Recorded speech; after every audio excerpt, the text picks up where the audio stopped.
Assalamualaikum warahmatullahi wabarakatuh. Pada video kali ini mengisahkan tentang peristiwa bulan Rajab dalam Islam, dari Isra Mi'raj hingga pembebasan Palestina. Tapi sebelum melanjutkan menonton video ini, mari bangun channel ini dengan menekan subscribe dan like juga lonceng notifikasinya, agar menjadi sarana dakwah dan amal jariah buat kita semua. Amin amin ya rabbal alamin. Al-Kisah. Banyak peristiwa bulan Rajab yang terjadi dalam sejarah umat Islam. Hal ini tentu bukanlah kebetulan semata, akan tetapi menunjukkan bahwa Rajab adalah salah satu bulan yang mulia. Bulan Rajab adalah bulan mulia bagi umat Islam yang memiliki keistimewaan di dalamnya. Allah bermaksud bulan Rajab sebagai salah satu bulan haram, alias bulan yang dimuliakan. Allah Subhanahu wa Ta'ala berfirman dalam Al-Quran, sesungguhnya jumlah bulan menurut Allah ialah 12 bulan, sebagaimana dalam ketetapan Allah pada waktu Dia menciptakan langit dan bumi, di antaranya ada 4 bulan haram. Quran Surat At-Taubah ayat 36. Ibnu Katsir dalam tafsirnya menjelaskan, yang bermaksud 4 bulan haram adalah bulan Zulqa'dah, Zulhijjah, Muharram. 3 bulan ini berurutan, dan Rajab pada bulan-bulan ini. Masyarakat Arab dilarang berperang karena disucikannya keempat bulan tersebut. Oleh karena itu, ia juga dinamakan Syahrullah Asan, yang artinya bulan Allah yang sunyi karena larangan berperang itu. Dari Abu Bakrah radhiyallahu anhu bahwa Nabi sallallahu alaihi wasallam bersabda, sesungguhnya zaman berputar sebagaimana ketika Allah menciptakan langit dan bumi. 1 tahun ada 12 bulan. Di antara ada 4 bulan haram suci, 3 bulan berurutan, Zulqa'dah, Zulhijjah, dan Muharram. Kemudian bulan Rajab, suku Mudar, antara Jumadi, Sani, dan Sya'ban. Hadis rawi Al-Bukhari dan Muslim.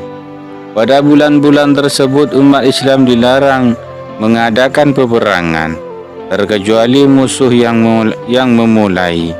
Keharaman melakukan perbuatan-perbuatan kemaksiatan di bulan-bulan tersebut lebih besar dibandingkan bulan-bulan lain. Berikut 9 peristiwa bulan Rajab yang perlu diketahui Muslim. 1. Sayyidah Aminah mengandung Nabi Muhammad sallallahu alaihi wasallam. Sayyidah Aminah binti Wahab mulai mengandung janin yang kelak diberi nama Nabi Muhammad sallallahu alaihi wasallam pada bulan Rajab. Setelah mengandung selama 9 bulan, pada bulan Rabiul Awal, Sayyidah Aminah melahirkan makhluk yang paling mulia, baginda Nabi Agung Muhammad sallallahu alaihi wasallam. Kelahirannya adalah rahmat yang Allah hadiahkan kepada alam semesta. Yang kedua, peristiwa Isra Mi'raj. Pada 27 Rajab terjadi peristiwa Isra dan Mi'raj, salah satu mukjizat terbesar yang Allah anugerahkan kepada baginda Nabi Muhammad sallallahu alaihi wasallam. Mengenai mukjizat agung ini, penting untuk digarisbawahi bahwa maksud dan tujuan Isra Mi'raj bukan berarti Allah di atas, lalu Rasulullah diperintah untuk naik ke atas, untuk sowan bertemu dan menghadap Allah. Bukan seperti itu yang dimaksud dengan mukjizat yang luar biasa ini.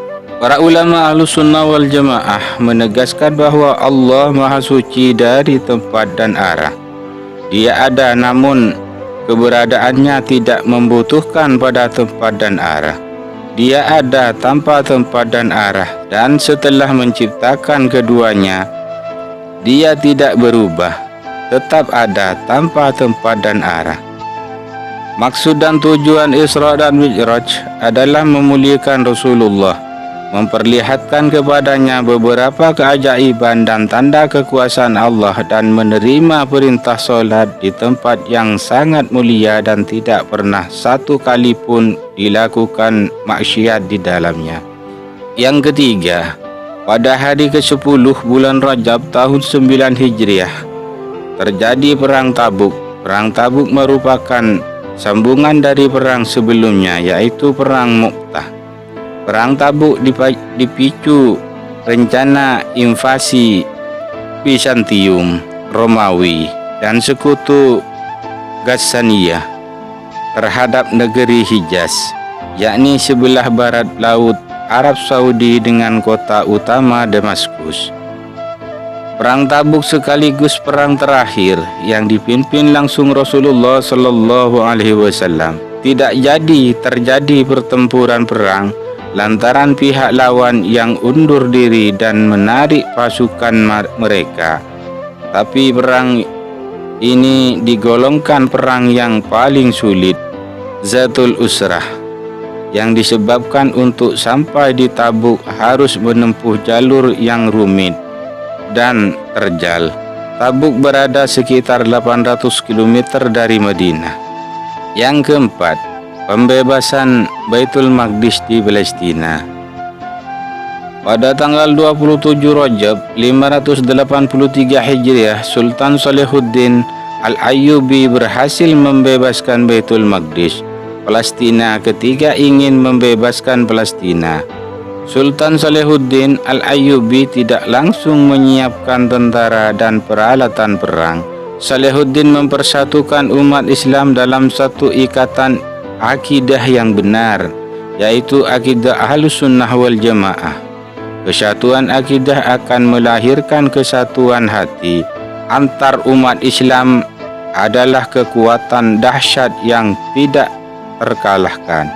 Keenam, Imam Syafi'i wafat pada bulan Rajab tahun 204 Hijriah dalam usia 54 tahun. Beliau dimakamkan di Mesir. Saat tergolek lemah di tempat pembaringannya, Imam Asy-Syafi'i meminta kepada muridnya Yunus bin Abdul A'la dengan berkata lirih, "Wahai Yunus, bacakanlah untukku surat Al-Imran ayat 120 ke atas.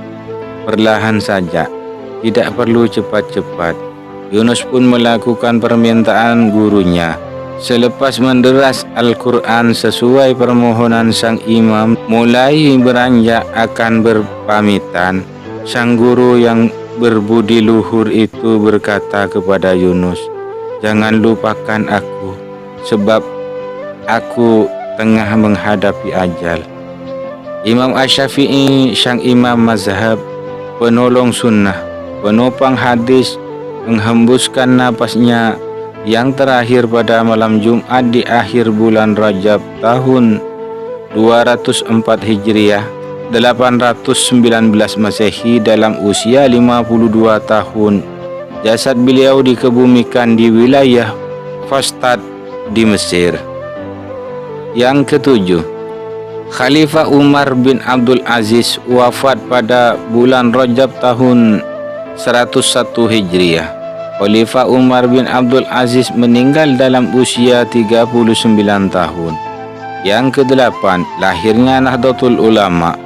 Pada 16 Rajab tahun 1344 Hijriah bertepatan tanggal 31 Januari tahun 1926, para ulama berkumpul di Surabaya menyampaikan lahirnya Jam'iyah Nahdlatul Ulama, sebuah organisasi sosial dan keagamaan yang salah satu tujuan utamanya adalah memperjuangkan akidah Ahlus Sunnah wal Jamaah dan sistem bermazhab dalam beragama. Yang kesembilan, runtuhnya Turki Ottoman. Khalifah Ottoman di Turki yang merupakan khalifah terakhir dalam Islam runtuh pada 28 Rajab tahun 1924 Masehi. Kekhalifahan Ottoman ini kemudian dihapus oleh Mustafa Kamal Pasha. Wallahu alam. Semoga dengan kisah ini bisa menjadi inspirasi buat kita semua. Amin amin ya rabbal alamin. Akhirul kalam, wassalamualaikum warahmatullahi wabarakatuh.